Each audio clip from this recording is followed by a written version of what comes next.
ਸਤਿ ਸ਼੍ਰੀ ਅਕਾਲ ਦੋਸਤੋ, ਤੁਸੀਂ ਵੇਖ ਰਹੇ ਹੋ ਪ੍ਰਾਈਮ ਆਈਡੀਆ ਟੀਵੀ ਤੇ ਮੈਂ ਪ੍ਰਦੀਪ ਕਸਬਾ। ਦੋਸਤੋ, ਅੱਜ ਤੁਹਾਨੂੰ ਇੱਕ ਅਜਿਹੇ ਕਿਸਾਨ ਨੂੰ ਮਿਲਾਉਣ ਜਾ ਰਹੇ ਹਾਂ ਜਿਹੜਾ ਕੁਦਰਤੀ ਢੰਗ ਨਾਲ ਖੇਤੀ ਕਰਦਾ। ਉਸਨੇ ਆਪਣੀ ਜ਼ਿੰਦਗੀ ਦੇ ਵਿੱਚ ਕੁਦਰਤੀ ਢੰਗ ਨਾਲ ਖੇਤੀ ਕਰਨ ਦਾ ਇੱਕ ਵੱਡਾ ਤਜਰਬਾ ਹਾਸਲ ਕੀਤਾ। ਬੇਸ਼ੱਕ ਦੀ ਉਹਨੇ ਉੱਚ ਵਿੱਦਿਆ ਹਾਸਲ ਨਹੀਂ ਕੀਤੀ, ਪਰ ਅੱਜ ਵੀ ਉਸ ਕੋਲ ਬਹੁਤ ਸਾਰੇ ਸਕੂਲਾਂ ਕਾਲਜਾਂ ਦੇ ਵਿਦਿਆਰਥੀ ਸਿੱਖਣ ਆਉਂਦੇ ਨੇ। ਆਓ ਮਿਲੀਏ ਉਸ ਕਿਸਾਨ ਨੂੰ।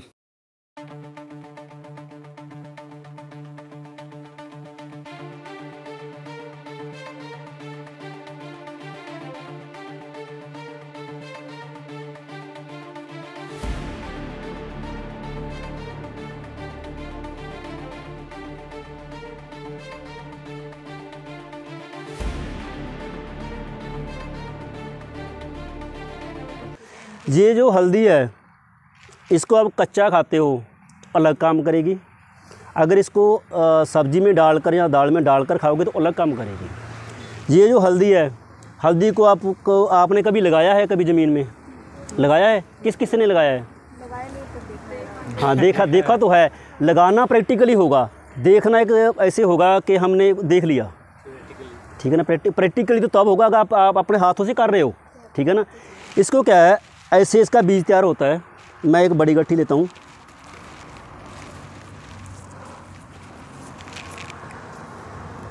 ये इसका बीज तैयार हो गया। यहाँ से इसकी जर्मिनेशन होगी। आप देख लो एक बार सभी आदमी, यहाँ से इसको हम आँख बोलते हैं, ठीक है। यहाँ से इसकी जर्मिनेशन होगी। एक जगह से नहीं, 3 जगह से होगी। जहाँ पे आँख होगी, ठीक है ना। इसकी यहाँ से जर्मिनेशन होगी। जितनी ये गट्ठी अच्छी होगी उतनी ही पैदावार ज़्यादा देगी। एक देखिए, इसको हमने एक गट्ठी लगाई थी ये वाली, इससे तकरीबन आधा किलो 250 ग्राम से लेकर आधा किलो एक गट्ठी से हमने पैदावार ली है। अगर आप प्रैक्टिकली करोगे आपको तभी पता चलेगा, ठीक है ना। आप अभी कितने स्टूडेंट हैं? 30 होंगे। 30 स्टूडेंट हैं। 30 में से किसी ने भी आज तक प्रैक्टिकल नहीं किया। 1-2 आदमी ने किया होगा, उनको मालूम है। ये जो हल्दी है अपने घर में एक बार लगाकर जरूर देखना। अगर आप लगाओगे, कोई भी आपको प्रैक्टिकली करना है, आपको ज़्यादा ज़मीन की ज़रूरत नहीं होती। आप उसको अपने घर में गमले में भी कर सकते हो। इसको गमले में लगाओ।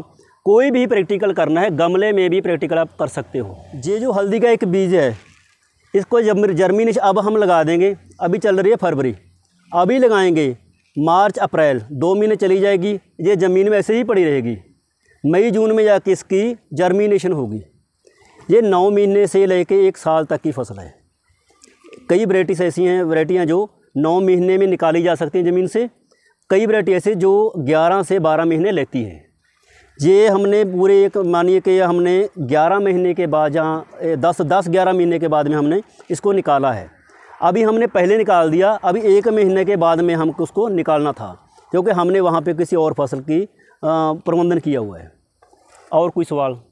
जी ये बताइए, इस हल्दी में और जो मार्केट की हल्दी है, बिल्कुल बाज़ार में, बिल्कुल, उसमें क्या फ़र्क है और इसके क्या क्या एडवांटेज हैं? मतलब इस आपकी हल्दी जो है, जो आपने उगाई है, ठीक है। एक बात और, जो हमारे पास हल्दी होगी उसकी स्मेल नहीं रड़ेगी। किसी की स्मेल, अगर आपने बाज़ार से हल्दी ली है, उसमें से कई तरह की उसमें मिक्सिंग की जाती है। जब उसमें मिक्सिंग होगी वो आपको कलर, वैसा कलर नहीं देगी। वह जो आपके सब्ज़ी वगैरह में आपने हल्दी डाली है वो उसमें तत्व नहीं होंगे। और जो हमारे पास होगी इसमें किसी भी तरह की कोई भी मिलावट नहीं होगी, क्योंकि इसी कोई भी चीज़ है बाज़ार में उपलब्ध है। बाज़ार में हर चीज़ में मिलावट आती है। मैं इस एस्पेक्ट से पूछना चाह रहा कि जैसे आपका फार्म है ऑर्गेनिक, बिल्कुल, ठीक है, बिल्कुल, आपके वो क्या क्या एडवांटेज हैं वो बताइए। वही बात है, इसमें किसी भी तरह कोई केमिकल नहीं पड़ा। किसी भी तरह का कोई भी केमिकल नहीं पड़ा है। किसी भी तरह का कोई ग्रोथ प्रमोटर नहीं डला, फंगीसाइड नहीं डला, इंसेक्टिसाइड नहीं डला, क्योंकि हम ऑर्गेनिक पैदा करते हैं। अगर ऑर्गेनिक पैदा करते हैं तो ऑर्गेनिक चीज़ ही पैदा करके हम लोगों तक, अपने ग्राहकों तक पहुँचाते हैं। ऑर्गेनिक हुंदी की चीज़ है। ऑर्गेनिक वो चीज़ होती है जिसमें किसी भी तरह का कोई भी केमिकल नहीं डाला, किसी भी तरह का कोई भी ग्रोथ प्रमोटर नहीं डाला, और क्या है, कोई भी रासायनिक खाद नहीं डली। आपका सवाल था कि उसमें और क्या डालते हो, अगर ये नहीं डालते तो क्या डालते हो।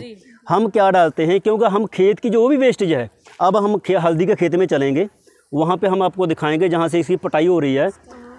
हाँ, जो भी उसका वेस्टेज है उसको ऐसे मानिए हम एक पौधा हमने पैदा किया, इसके यहाँ से एक पौधा पैदा हुआ, उसकी ग्रोथ इतनी बड़ी हुई, उसने हमारे खेत के 17 तत्व लिए, 17 पौष्टिक तत्व लिए।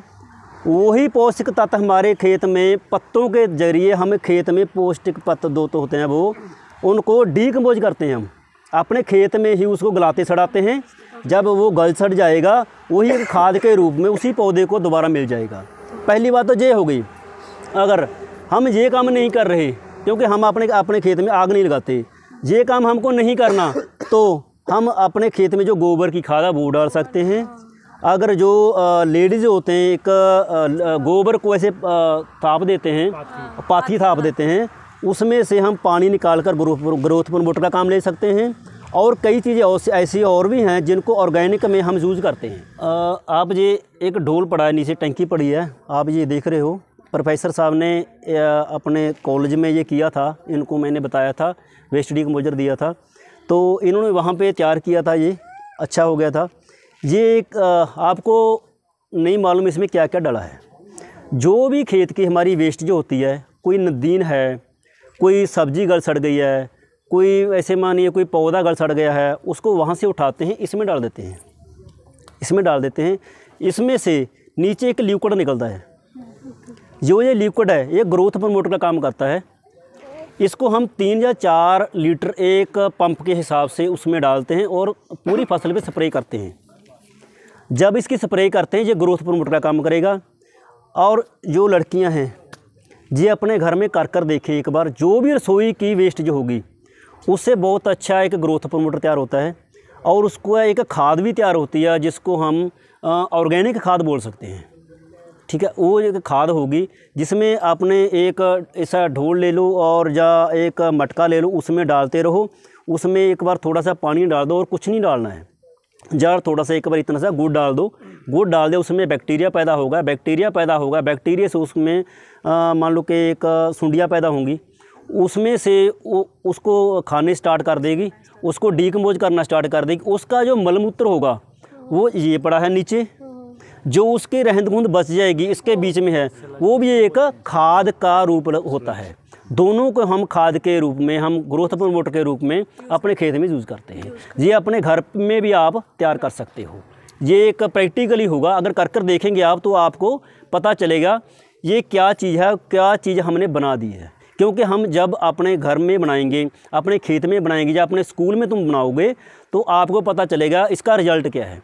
क्योंकि केमिकली को तो ऐसे यूरिया लिया, उसका छट्टा दे दिया तो काम नहीं बढ़ गया। मगर जब आप अपने हाथों से करोगे ना, तो आपको पता चलेगा कि इसका रिजल्ट कितना अच्छा होगा। अच्छा बच्चों, आप ये बताएं कि ये मेरे हाथ में क्या है? किस चीज़ की खाद है, आपको मालूम है? गोबर की। गोबर ऐसा होता नहीं है।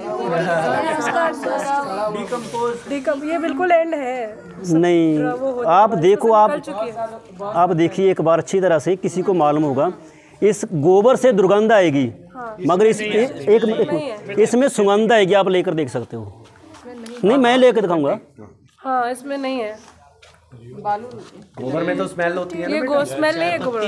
ये वर्मी कंपोस्ट है जो कि एक वर्म से बनाई जाती है। हाँ, ये वर्मी कंपोस्ट है, ये वर्म से तैयार की जाती है। जिसका हमारे पास जिसकी वैरायटी है उसका नाम है आइसिनिया फाइबोटिडा। वो रेड वर्म होता है। रेड वर्म होता है। ये एक तो धरती में काम करते हैं, एक गोबर में काम करते हैं। ये हमने गोबर की खाद हमने वर्मी कंपोस्ट तैयार किया वर्म से। ठीक है, उसको हमने इसमें छोड़ा हुआ है। जो ये 3 बेड पड़े हैं, इनमें से हम जो गोबर है वो ठंडा कर रहे हैं। और जो अगला बेड पड़ा है उसमें अभी जो हमने वर्म है वो छोड़े हुए हैं, वो मल्टीप्लाई हो रहे हैं। मानिए आप उसमें एक अंडा दिया, उसमें से आगे बच्चे चले जाएंगे, उसको मल्टीप्लाई होते होते ऐसे मानिए आज आपने 1 किलो वर्म छोड़ दिए गोबर में, तो आप 3 महीने में देखोगे उसमें कम से कम 20 या 30 किलो वर्म हो जाएंगे। इतनी जल्दी ये मल्टीप्लाई होते हैं। मगर जो ज़मीन में वर्म होते हैं, गंडोआ बोलते हैं, जहाँ उसको केंचुआ बोलते हैं, उसके जीवन में के बारे में आपको मालूम है? वो क्या काम करता है? मिट्टी को खाता है, बिल्कुल वो मिट्टी को खाता है और वो जीवन काल अपना पूरा करता है, मगर काम हमारे लिए और धरती माँ के लिए करता है। वो फार्मर का मित्र है, मित्र है जी, ठीक है। फर्टाइल बनाता है। फर्टाइल कैसे बनाता है? जो ऊपर की जो सतह है, मानी ऊपर 1 फीट की सतह ला लें, वैसे 9 इंच की सतह बोलते सभी, 1 फीट की सतह बोले हम, तो ऊपर की जगह गंडोए नहीं होंगे किसी भी खेत में, हमारे खाते छोड़कर किसी के खेत में नहीं होंगे, क्योंकि हमने इतने केमिकल डाल दिए, उनको मार दिया है, ठीक है। मगर वो हमारी ज़मीन से जो ऐसे मानिए सूक्ष्म जीव होते हैं, जहाँ मानिए भी सूक्ष्म पोषक तत्व होते हैं, उनको पंप करने में काम करता है। पंप कैसे करता है आप बताइए? हाँ बोलो बोलिए, मैं आपसे सवाल करूँगा, आप मेरे से करो। हाँ, ऊपर लेके आता है। जो केंचुआ होता है, इसका क्या काम है? इसको एक सुराख से जाना होता है, एक सुराख से बाहर आना होता है। ये ऐसी एक जीव है, या प्रजाति कह सकते हैं, जो एक ही सुराख से बाहर नहीं आएगा, ये बैक नहीं हो सकता, आगे ही जाएगा तो ऐसे वापस आएगा, ठीक है। ये क्या करेगा? मिट्टी से नीचे की मिट्टी को खाता है, ऊपर ले छोड़ता है उसको। उसका आप कभी खेत में जाओगे, आप वहाँ पे देखोगे ना, आप अपने कॉलेज में देखोगे आप, वहाँ पे एक छोटी छोटी गोलियाँ पड़ी होंगी, गोले पड़े होंगे, ठीक है, वो केंचुए के होंगे, ठीक है। उसमें जो भी खुराकी तत्व हैं उसमें पूरे होंगे। अगर किसी का क्वेश्चन है तो करो। उस बूटे को, एक पौधे को अपना जीवन काल पूरा करने के लिए कितने तत्वों की लोड़ होती है, ज़रूरत होती है? 9 होती है। इस बार थोड़े टाइम में पता चला है कि 18 तत्व की ज़रूरत पड़ती है, मगर 17 तत्व पक्का है, क्लियर है कि 17 तत्व जो ज़मीन से एक पौधा लेकर उसको अपना जीवन काल पूरा करता है, और जो ज़मींदार है उससे वो फसल लेता है, पैदावार लेता है, ठीक है। आइए, इसको क्या बोलते हैं आप? पोड़ा। आपकी भाषा में चलो पोड़ा बोलते हैं, अच्छा पोहा, क्योंकि आपकी भाषा कुछ और है, मेरी भाषा कुछ और है। तो जो पंजाब की भाषा, हम यहाँ पे पराली बोलते हैं, इसको पराली बोलते हैं। जहाँ हम बोलते हैं अपने पैडी की वेस्टेज, ये बोल सकते हो आप, ठीक है। आपको मालूम है इसमें क्या क्या तत्व हैं? किसी को मालूम हो? नाइट्रोजन तो है, बिल्कुल है, नहीं वो नहीं है। एक एकड़ में हम मानिए 1 एकड़ में से पैदावार लेते हैं, पैडी की जो पैदावार है लेते हैं, कम से कम 30 क्विंटल लेते हैं, 30 क्विंटल। अगर 30 क्विंटल वहाँ से पैदावार हुई तो 30 क्विंटल की वहाँ से हमारे पास पराली भी होगी, पैडी की पराली होगी, इसकी वेस्टेज होगी। ये जो वेस्टेज है, इसमें 1 एकड़ की पराली में 30 क्विंटल पराली होगी 1 एकड़ में। 30 क्विंटल में ऐसे मानिए कि 16.5 किलो नाइट्रोजन, 75 किलो इसमें पोटाश, 3.5 किलो के लगभग सल्फ़र, और 6.5 किलो के लगभग इसमें फास्फोरस होता है पराली से। हाँ, पराली में ये सभी तत्व इस समय हैं। जब हम इसको जला देंगे तो हमारे पास क्या बचा? कुछ नहीं बचा, कुछ तो बचा है। हाँ, राख बची। राख में क्या होता है?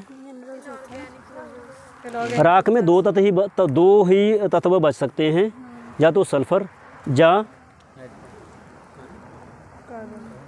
सल्फ़र, ये 2 तत्व बच सकते हैं।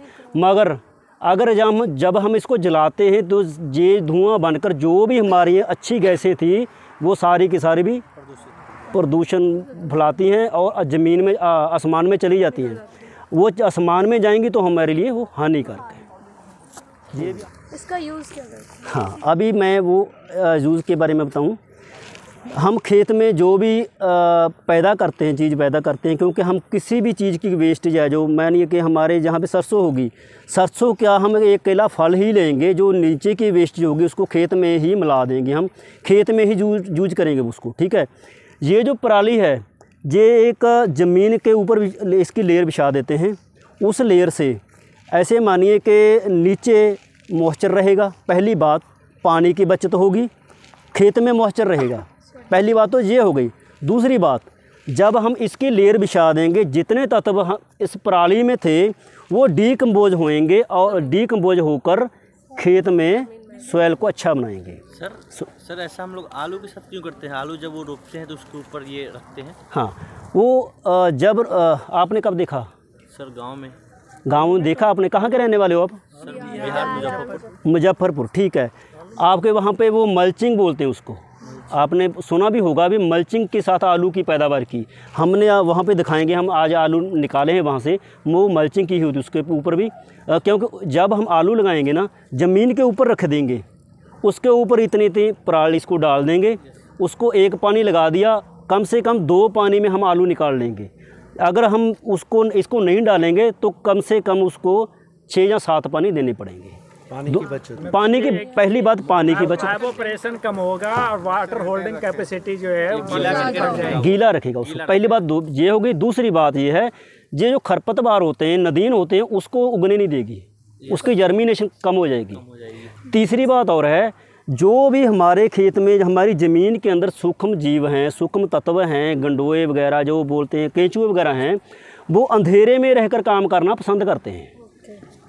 हम दिन में काम करना पसंद करते हैं, वो धरती के अंदर रात को रहना, अंधेरे में रहकर काम करना पसंद करते हैं। ठीक है। और जब हम इसको बिछा दिया तो पहली बात तो सबसे बड़ी जो किसान होते हैं, सबसे बड़ी उसकी जो समस्या होती है, जो नदीन की होती है। अगर नदीन नहीं पैदा होगा, खरपतवार होता है, ठीक, हाँ, उसको वो नहीं होगा तो जो ज़मींदार होगा, किसान होगा, उसकी जो मानिए कि लेबर की जो समस्या वो कम हो जाएगी। आप सभी को मैं बता दूं कि ये मेरे छोटे भाई साहब हैं, इनका नाम परमजीत सिंह है, मेरा नाम हरविंदर सिंह है, और जो हमारे तीसरे ब्रदर हैं वो जो घर का काम देखते हैं, और वो अभी घर में काम कर रहे हैं, हम खेत में काम कर रहे हैं। और यहाँ पे हमारे एक दोस्त हैं, क्योंकि हम जो काम हमारे साथ कोई लेबर वाला करता है, हम उसको लेबर नहीं बोलते, हम उसको अपने सगे संबंधी बोलते हैं। हम किसी को भी हम ऐसे नहीं कि उसको छोटापन लगे, हम उसको अपना सगा संबंधी बोलते हैं, जहाँ अपना हेल्पर या दोस्त बोलते हैं, और इसलिए वो हमारे साथ काम करते हैं। उनको भी मान महसूस होता है कि हम ऑर्गेनिक फार्म में काम कर रहे हैं, और किसी को छोटापन नहीं नजर आएगा। ठीक है। और दूसरी बात, जो भी काम हम करते हैं, जहाँ की जो प्रोड्यूस होती है पूरे खेत ऑर्गेनिक फार्मिंग में हम क्या करते हैं, जो भी चीज़ हमने पैदा की उसको खुद प्रोसेस करते हैं, उसको खुद पैकिंग करते हैं, और उसको खुद ही मार्केटिंग करते हैं।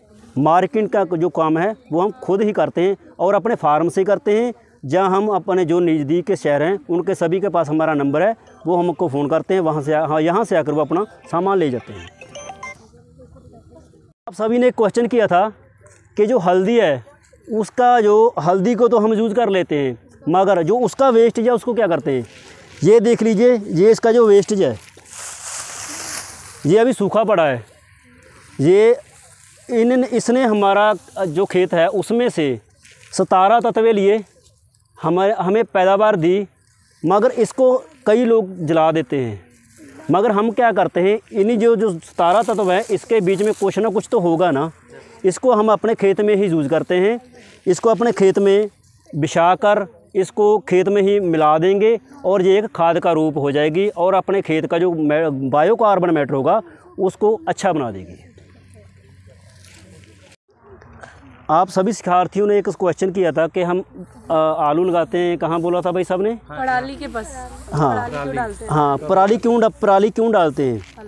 अब हम आलू के खेत में रुके हुए हैं।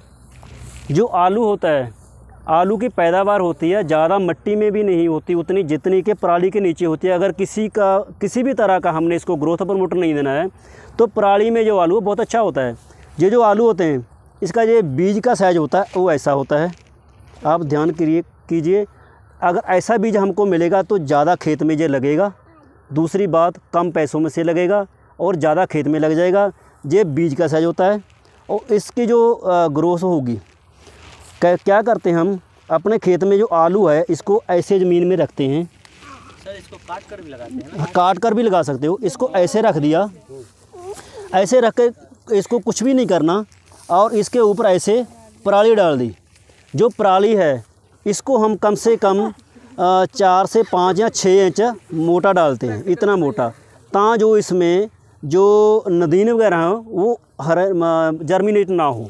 ठीक है, जब हमने इसको पानी दिया तो जो मॉइस्चर है वो जो पराली होगी इसके नीचे मॉइस्चर नहीं जाएगा, बना रहेगा मॉइस्चर। अगर मॉइस्चर बना रहेगा तो पौधों को पानी की ज़रूरत कम पड़ेगी।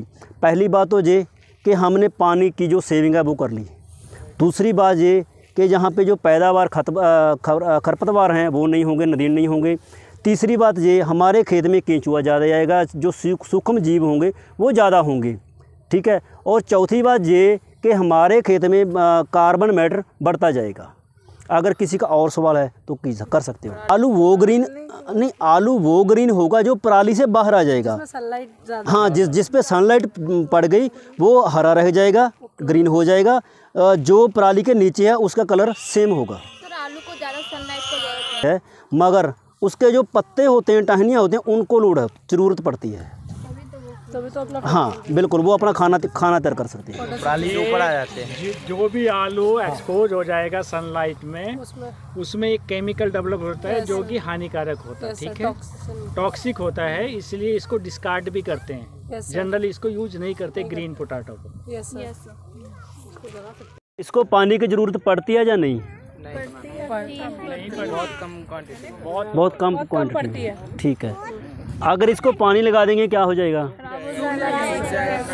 सूख जाएगा। ये जो पौधा, ये मारूथल के पौधे हैं। किसकी पौधा? मारूथल का पौधा बोल सकते हैं, मारू पौधा बोल सकते हैं। इसको पानी की बहुत ज़्यादा कम लोड ज़रूरत होती है। ठीक है, इसमें जो हमने पौधे लगाए हैं इसमें अब आपको दिखा रहे हैं, प्रैक्टिकली दिखा रहे हैं कि अभी तक हमने पानी नहीं लगाया इसको, मगर मिट्टी जो इसकी मिट्टी है वो काफ़ी ज़्यादा सूखी पड़ी है। अगर किसी को भी चने की बिजाई करनी हो तो कैसे करनी चाहिए, ये किसी को मालूम हो? पानी ऐसे छिड़क देंगे। नहीं, पानी छिड़कने की ज़रूरत नहीं है। स्प्रिंकलर नहीं, उसकी भी ज़रूरत नहीं है। दूसरी बात मैं आपको बता दूं, इसको सबसे ज़्यादा ढुंगाई में बिजाई करनी चाहिए, अंदर तक गहराई में ढुंगाई में मान लो, गहराई में मान लो, इतनी ज़्यादा ढुंगाई में इसकी जो बुआई करनी चाहिए। इसकी जो रूट्स हैं वो काफ़ी ज़्यादा नीचे चली जाती हैं। हाँ, वो पर पानी करती रहती हैं। ठीक है, हाँ बिल्कुल, हाँ अपने हिसाब से लेती हैं। अगर पानी लगाएंगे इसको तो ये पौधे सूख जाएंगे। ये मिट्टी इतनी भुरभुरी और हल्की क्यों है? देखिए, ये मिट्टी है जो हमारे खेत को ऑर्गेनिक किए हुए 5 साल हो गए। ऐसे मानिए हमने 2017 में ये काम स्टार्ट किया था ऑर्गेनिक फार्मिंग का। ये जो ऑर्गेनिक खेत की मिट्टी होगी, केमिकल से फ्री होगी, इसकी जो मानिए कि इसकी जो ग्रोथ है वो हल्की और भरपूरी होगी। जैसे आपने देखा जो आलू हमने जहाँ से हाथ से निकाले हैं, अगर किसी केमिकली खेत के जो आलू होंगे वो आप हाथ से नहीं निकाल सकते। ठीक है, अब हम यहाँ ये रंबा लिया, खुरपी लिया, उससे हमने आलू निकाल लिए। और जो हमारे खेत की मिट्टी है इसमें से सुगंध आएगी, दुर्गंध नहीं आएगी। अगर केमिकली खेत की होगी तो वहाँ से दुर्गंध ही आएगी। जो खेत की मिट्टी होती है, तब तो पानी भी कम डालना पड़ता है। पानी हम लगाते ही कम है, इसीलिए जो भुरपुरी रहती है इसीलिए ये भुरपुरी रहती है, क्योंकि ऊपर से हम ढक देते हैं और नीचे इसका जो पानी है वो सेविंग रखती है, जो पराली होती है। यूज़ करते आ रहे हैं सर, जैसे पहले केमिकली खाद यूज़ करते आ रहे हैं, बिल्कुल। अब अभी ऑर्गेनिक बनाना है तो कितने टाइम बाद बन पाएगी? देखिए, हमें 5 साल हो गए तकरीबन। हम अगर बोल सकते किसी को, आपको मैंने ऐसे मानिए आप मेरे कस्टमर हो, अगर आपको मैंने कोई चीज़ सेल करना है तो हम आपको 3 साल के बाद ऑर्गेनिक कहकर दे सकते हैं। 3 साल? हाँ, 3 साल लगते हैं, 3 साल कम से कम लगते हैं ऑर्गेनिक फार्म में होने में। ठीक है, अगर हम पहले साल से ही कहें ऑर्गेनिक है, वो हम नहीं कह सकते, वो नहीं कह सकते। जो भी किसान मेरे पास आते हैं मैं उनको बोलता हूँ कि जब ऑर्गेनिक फार्मिंग स्टार्ट करनी है, थोड़ी जगह से करें, कम जगह से करें, ताकि उनकी यील्ड है वो कम ना हो, उसका जो मुनाफा है वो कम ना हो। थोड़ी जगह से हम स्टार्ट करेंगे, अगर थोड़ा घाटा भी पड़ेगा तो हम झेल जाएंगे। अगर ज़्यादा खेत में करेंगे और घाटा पड़ेगा तो हम झेल नहीं पाएंगे। हैं ड्रैगन फ्रूट की, मगर कई ज़मींदार होते हैं जो इसको खेत को खाली छोड़ते हैं, मगर हमने खाली नहीं छोड़ा। हमने सोचा कि इसमें इंटरक्रॉपिंग की जाए, इसलिए हमने इसमें हल्दी लगी हुई है और मेथे लगे हुए हैं, मेथी लगी हुई है और लहसुन लगा हुआ है और प्याज लगा हुआ है। ठीक ठीक है। जो भी यहाँ पे हम खेत है हमारा, उसको हम पूरे को हम यूज़ करते हैं। हम खेत को जो खाली नहीं छोड़ते। अगर खेत को खाली छोड़ेंगे तो वहाँ पे नदीन होगा, खरपतवार होगा, और जब खेत में कोई ना कोई फसल लगी हुई है तो वहाँ खरपतवार नहीं होगा। मेरा क्वेश्चन ये है कि अभी आप ना यहाँ पे क्या क्या चीज़ प्रोड्यूस कर रहे हो, मतलब सेल क्या क्या कर सकते हो, मतलब अगर एक आम इंसान को लेनी हो तो क्या क्या चीज़ अवेलेबल है आपके पास अभी? बिल्कुल, आपने जो सवाल किया है ये बहुत अच्छा सवाल है, क्योंकि हम अपने खेत में जो भी चीज़ पैदा करते हैं वो हम अपने फार्म से ही सेल करते हैं।